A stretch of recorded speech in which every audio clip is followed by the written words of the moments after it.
नमस्कार, स्वागत है आपका ईश्वर इंडियन न्यूज टॉप 10 में। आइए बढ़ते हैं दिन भर की बड़ी खबरों की ओर। केंद्र सरकार का बड़ा फैसला, इन 3 देशों से आए भारत अल्पसंख्यकों को बगैर पासपोर्ट रहने की इजाजत। हिंदू, ईसाई, सिख, बौद्ध, जैन और पारसी समुदाय के लोग अगर 31 दिसंबर 2024 से पहले भारत आए हैं तो वो बिना पासपोर्ट के भी भारत में रह सकते हैं।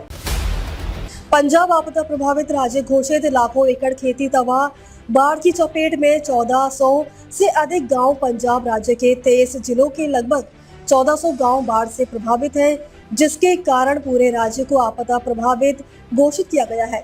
सांसद राघव चड्ढा ने बाढ़ प्रभावित क्षेत्रों के लिए MPLADS फंड से 3.25 करोड़ रुपए की धनराशि जारी की है। भाई ने मेरा साथ नहीं दिया, निलंबन के अगले दिन की कविता ने BRS को कहा अलविदा। तेलंगाना में BRS नेता के कविता ने पार्टी के भीतर साजिशों का खुलासा किया है। तिहाड़ जेल से रिहाई के बाद कविता ने अपने भाई KT रावा राव और चचेरे भाई हरीश राव और संतेश राव पर गंभीर आरोप लगाए। ठीक बोल रहे हो प्रधानमंत्री जी, लालू जी की बेटी का रिएक्शन, अपशब्द मामले को लेकर कही दी चुभने वाली बात। प्रधानमंत्री नरेंद्र मोदी और उनकी मां के लिए अपशब्द कहे जाने के मामले में तुल पकड़ लिया है। इसे लेकर बिहार में मचे बवाल के बीच अब राजद सुप्रीमो लालू प्रसाद यादव की बेटी रोहिणी आचार्य ने भी रिएक्शन दिया है। संजू सैमसन को मिला पूर्व भारतीय क्रिकेटर का साथ, एशिया कप के लिए प्लेइंग 11 से ड्रॉप होंगे तिलक वर्मा। पूर्व क्रिकेटर मोहम्मद कैफ ने एशिया कप 2025 से पहले संजू सैमसन का समर्थन किया है। कैफ का मानना है कि संजू सैमसन की बल्लेबाजी शैली और हिटिंग क्षमता उन्हें नंबर 3 के लिए बेहतर विकल्प बताती है। जानलेवा बना बुखार, 10 घंटे में युवती सहित 3 की मौत, फैली दहशत।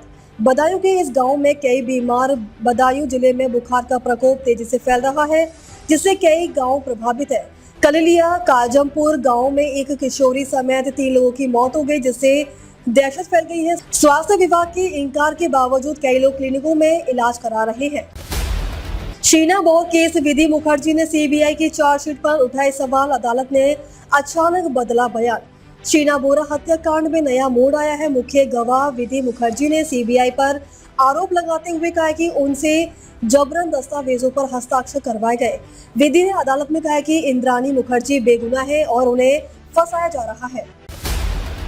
जेरोधा की ट्रेंडिंग ऐप में आई गड़बड़ी से ग्राहकों को परेशानी, यूजर्स बोले कौन करेगा नुकसान की भरपाई।